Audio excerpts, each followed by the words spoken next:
My name is Mark Boeckl, and William Boeckl was my father. My name is Brian. I'm the grandson of William Boeckl.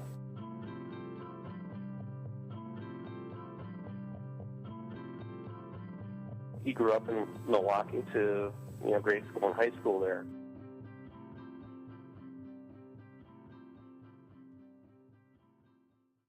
I think they actually drafted him before he finished high school when he turned 18, and then let him finish school, and then I think he was home like a week or two, and then he was gone. And was, put through basic training, and he was right at the tail end of World War II, the last 10 months of that period, as they called it. He got enlisted or inducted on February of 1946, and he went and took basic training, and then went to Fort Belvoir, Virginia, and finished the engineering school on August 16th, 1946. I don't know how he got into the drafting school other than he went to a trade school that was kind of setting him up for like an engineering or machining background. So he probably had enough skills that when they enlisted him, they just put him there. And they put those guys through a lot in basic training, and they were sleep deprived. They'd never had enough food, it seemed, and they try to break people down and rebuild them in a fashion that works for the military, and that's tough going through that. And he went through it, and he excelled at everything he did there. The following is a list of privates from B Company, the 5th Training Battalion. So this is before they're assigned to something more permanent. Having completed the record course, Course B, with rifle, .30 caliber, M1, on the 29th of March, 1946, are awarded qualification badges as indicated. From there, he went out to, was it Fort Lewis in Washington? And then that's where they basically dispatched them to go on troop ship.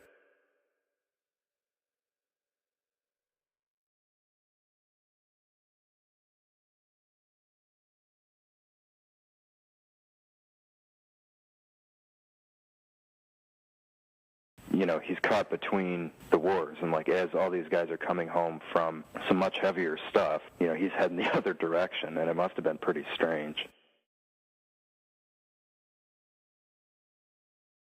He told me that somehow he got a job on the ship because he knew how to run a movie projector, and it was like a rare skill at that point.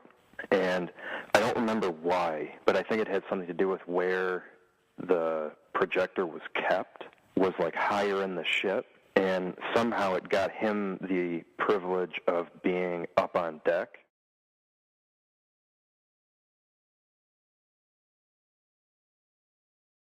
And I remember him saying about when they're going around the Aleutian Islands and so on, 40-foot waves. That was for days.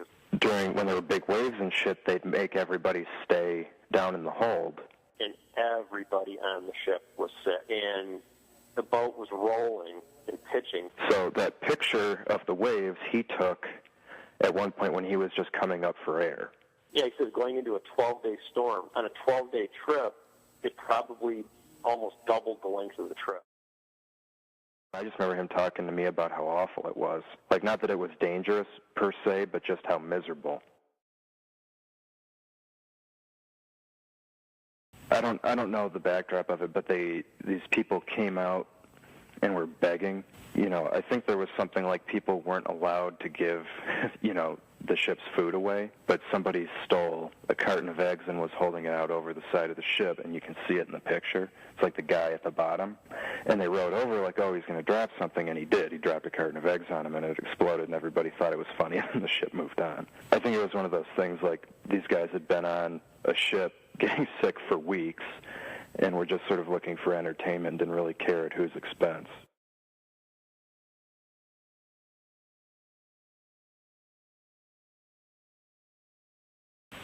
I don't think he was in Japan very long. I think they were stationed there.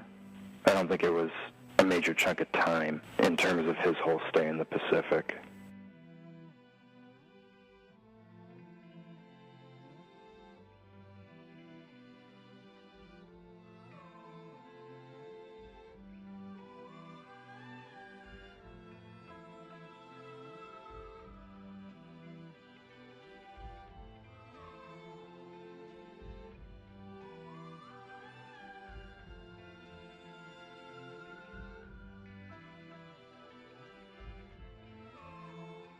I know their primary mission was to go and design maps of the Korean peninsula, but presumably if they spent any time in Japan, they didn't just let them run hog wild.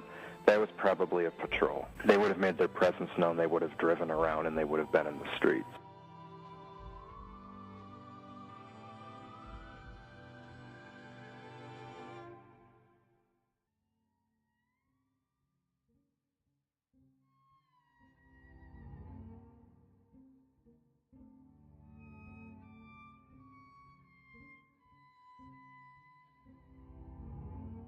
I know for a fact, Korea, he never really wanted to go back to. But after being in Japan, he always wanted to go back to Japan. The people were very friendly. And that was, what's odd is because that's after Hiroshima and Nagasaki, too. You would think there'd be some resentment, but I don't think there was.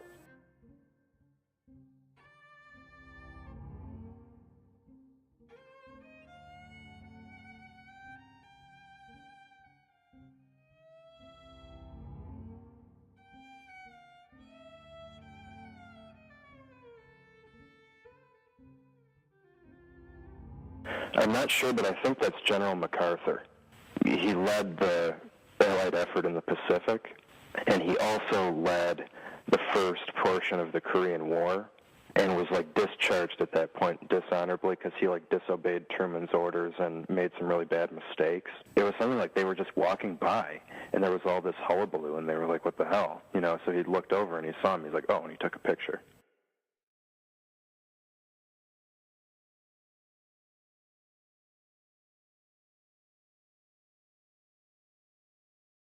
I know he's proud to serve his country, and, he contributed what he was good at, and that was the engineering and drafting, map making, if you will.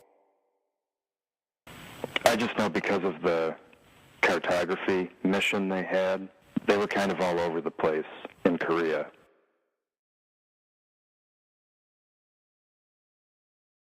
He was born in Iowa and he lived in Wisconsin, and he'd never really been anywhere else. So going into the Army, just traveling to different parts of the country was already pretty wild. And then all of a sudden you're in East Asia. And, I can't say there was reverence, but for him I think it was just, he realized that it was probably one of the neatest things he'd ever done and ever would do. If you think about it, he probably hadn't gotten out of Milwaukee much. So if you look at the pictures and look at what he got to see as part of that experience, it was pretty awe-inspiring to him, I'm sure. He didn't have a disrespectful outlook being there either. I think he really admired Japan and Korea in their own ways. I think he was just genuinely kind of fascinated, like it was really the wildest crap he'd ever seen.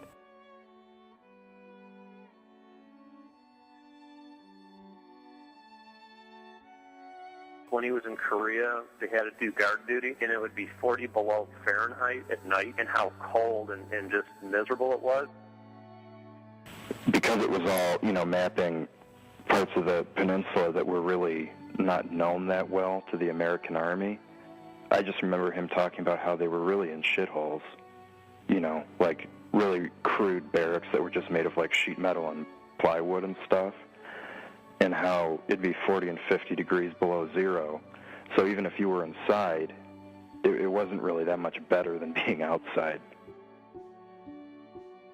Going through that, obviously left a mark on him. He survived or he endured. I don't know which is the right term. If you think of his basic personality, he always seemed to find the positive. He didn't dwell on negative. He didn't whine about things.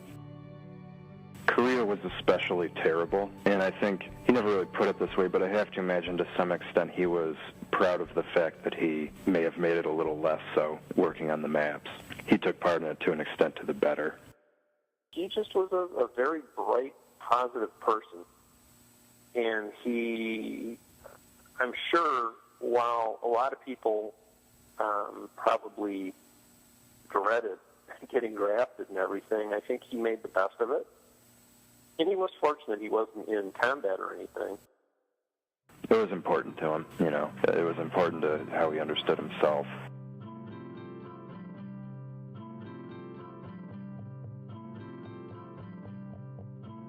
My name is Lindsay Boeckl, and William Boeckl was my grandfather.